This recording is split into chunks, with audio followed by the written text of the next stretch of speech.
Triangle जैसा आप जानते हैं 6 टाइप्स के होते हैं, है ना। और 6 टाइप्स के ट्रायंगल में एक ट्रायंगल होता है आपका राइट एंगल ट्रायंगल। क्या होता है? Right angle triangle. और उस ट्रायंगल में एक एंगल 90 डिग्री का होता है और उसके लिए एरिया का फॉर्मूला होता है, वो ट्रायंगल ऐसे होता है, ऐसे।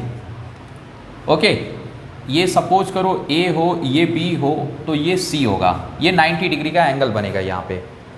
ओके, तो इसका एरिया होता है half into base into height. This is the base, base मतलब ये BC, BC is the base and height AB। और इसका पैरामीटर होता है sum of all side, sum of all side. ये यूनिवर्सल फॉर्मूला है पैरामीटर का, सम ऑफ ऑल साइड। किसी भी चीज़ का अगर आपको पैरामीटर निकालना है तो आप सम ऑफ ऑल साइड कर सकते हो। ओके, रेक्टेंगल का देखो एरिया कैसे निकलता है। सो रेक्टेंगल का एरिया का फॉर्मूला होता है लेंथ इंटू ब्रेथ। ओके, और पैरामीटर क्या होता है? सो पैरामीटर होता है 2 लेंथ प्लस ब्रेथ। ये पैरामीटर का फॉर्मूला होता है। ओके, अभी हम स्क्वायर देखते हैं।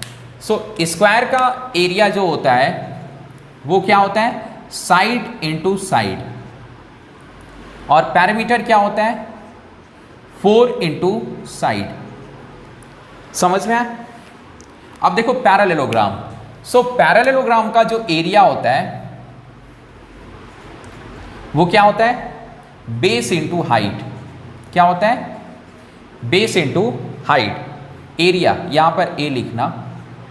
और पैरामीटर क्या होता है? Sum of all side. क्या होता है? Sum of all side. या फिर चाहो तो आप रेक्टेंगल का भी पैरामीटर यहां पर यूज कर सकते हो, या दिस इज द यूनिवर्सल, ये सारी फिगर में अप्लाई हो जाएगा पैरामीटर। तो आप ये पैरामीटर यहां पे भी अप्लाई कर सकते हैं। सो मैं इसको शॉर्ट फॉर्म में लिख देता हूं, sum of all side. Okay, not SS, side angle side नहीं, sum of all side.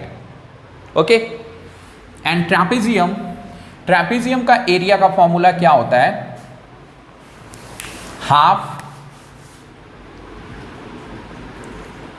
Into height into sum of parallel side, sum of parallel side. Sum of parallel side, suppose करो कि मैंने एक trapezium बना दिया ये। Okay, अब इसमें पैरेलल साइड कौन कौन सी हैं? ये नीचे का और ये ऊपर का, ये दोनों क्या है? पैरेलल है। सपोज करो कि ये A हो और ये B हो, तो ये दो हो गई पैरेलल साइड, है ना।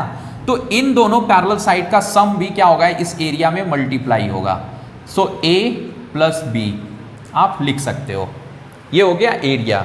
और पैरामीटर इसका भी क्या लग जाएगा? यही same, sum of all side, इसका भी पैरामीटर यही हो जाएगा।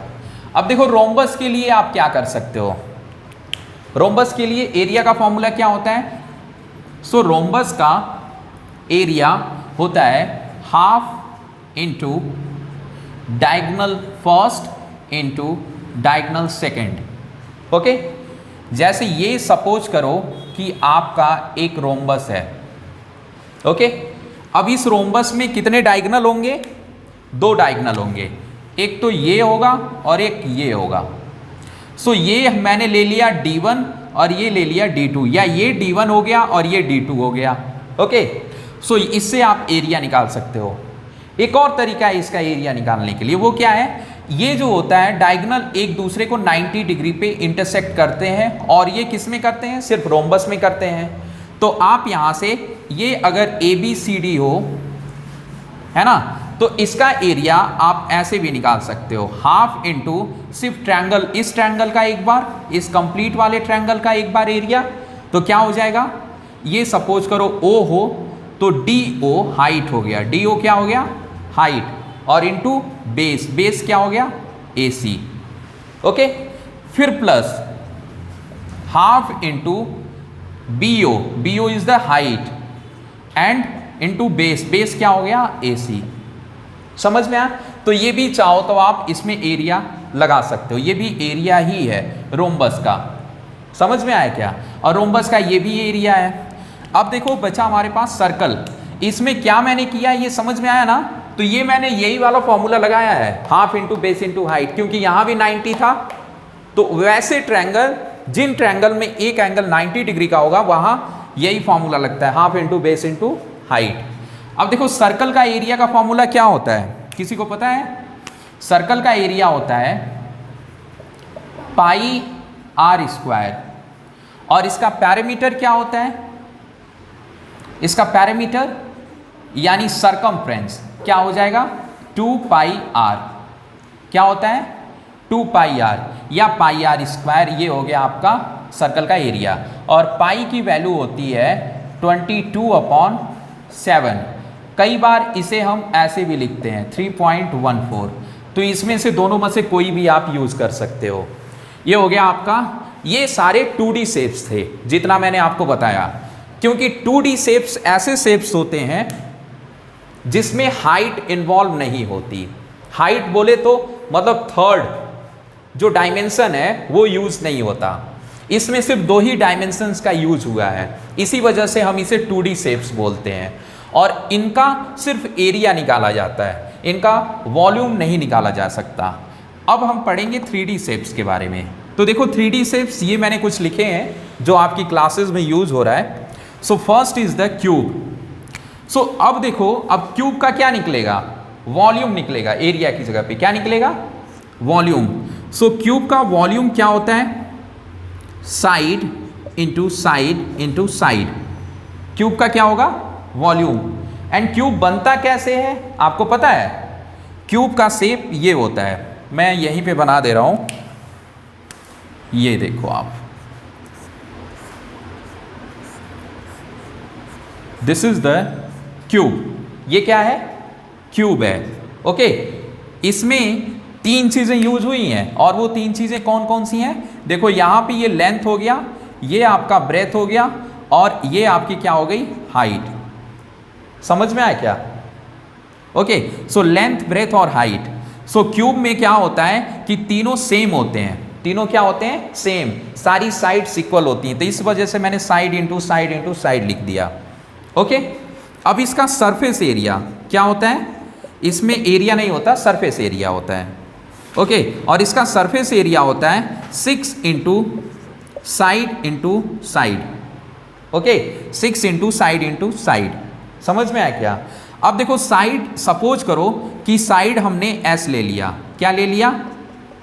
साइड हमने S तो लिखा है, A ले लिया। सो यहाँ पे जब हम A ले लेंगे तो ये 6A² हो जाएगा, और ये A क्यूब हो जाएगा, क्योंकि A into A into A 3 times है तो A क्यूब, और A इंटू A² हो जाएगा। समझ में आया? तो ये आपका सरफेस एरिया और ये वॉल्यूम हो गया। ठीक है, एक चीज और मैं आपको बता दूं, सरफेस एरिया के साथ साथ कई बार लेटरल सरफेस एरिया पूछा जाता है, या कर्व सरफेस एरिया पूछा जाता है, तो उसको भी मैं लिख दे रहा हूं CSA, या कई बार आपको बोला जाता है लेटरल सरफेस एरिया निकालो, सो LSA। ओके, और इसका फॉर्मूला होता है 4 इंटू साइड स्क्वायर, सो A², 4A², ये हो जाएगा। अब देखो हमारे पास है क्यूबॉइड। क्या है?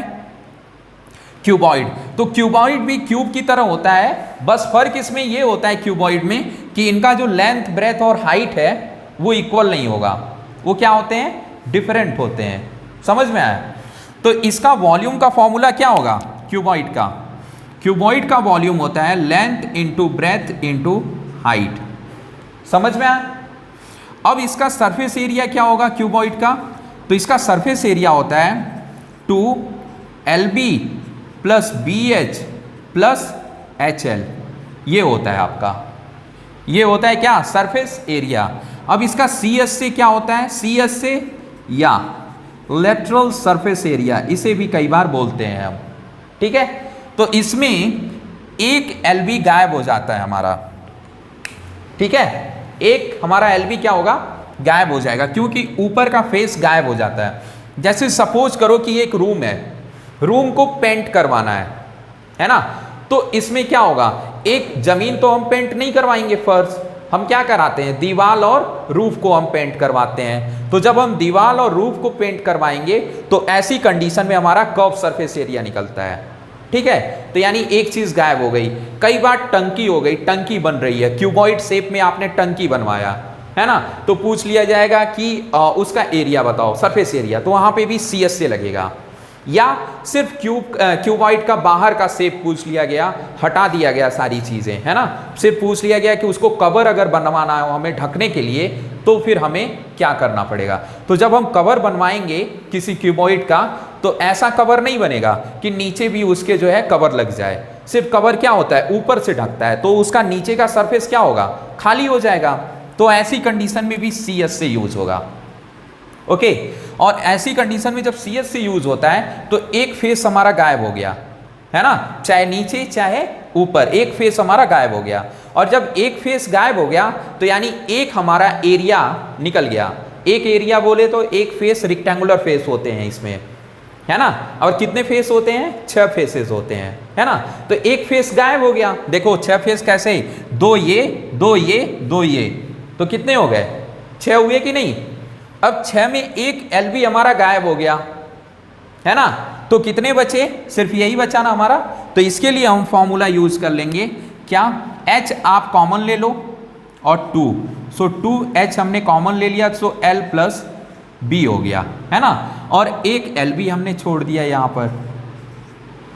समझ में आया क्या, ये हो गया आपका।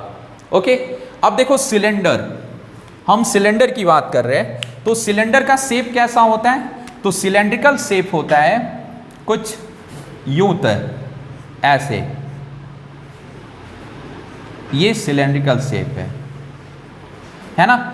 इस सिलेंड्रिकल सरफेस में 2 सर्कल बने होते हैं ऊपर और नीचे, एक बेस भी सर्कल की तरह होता है और ऊपर भी क्या होता है, टॉप पॉइंट भी एक सर्कल की तरह होता है ना। तो इस वजह से ये भी 3D हो गया, क्योंकि इसमें भी हाइट इन्वॉल्व हो रहा है, रेडियस इन्वॉल्व हो रहा है, ये सारी चीजें। तो इसका वॉल्यूम क्या होगा, इसका वॉल्यूम क्या होगा सिलेंडर का, सिलेंडर का वॉल्यूम हो जाएगा पाई R स्क्वायर इंटू H। ये हो जाएगा क्या, सिलेंडर का वॉल्यूम, क्या हो जाएगा, वॉल्यूम हो जाएगा, क्या हो जाएगा, ये वॉल्यूम हो गया। एंड वॉल्यूम के बाद अब हम देखते हैं इसका सरफेस एरिया सिलेंडर का। सो सरफेस एरिया यानी टोटल सरफेस एरिया, और CS से भी इसका हम देख लेते हैं, CSA यानी कर्व सरफेस एरिया। सो देखो सिलेंडर का जो सरफेस एरिया होता है वो क्या होता है, 2 पाई R and R plus H, और CS से क्या होता है, सो 2 पाई RH, ये होता है आपका CS से, और ये होता है आपका सरफेस एरिया यानी TS से। ओके, सरफेस एरिया यानी TS से टोटल सरफेस एरिया। अब देखो कोन, सो कोन का वॉल्यूम होता है 1/3 पाई R square H। Okay, this is the cone, ये कोन का फॉर्मूला है वॉल्यूम का। अब इसका सरफेस एरिया, सरफेस एरिया यानी TS से और CS से यानी कर्व सरफेस एरिया।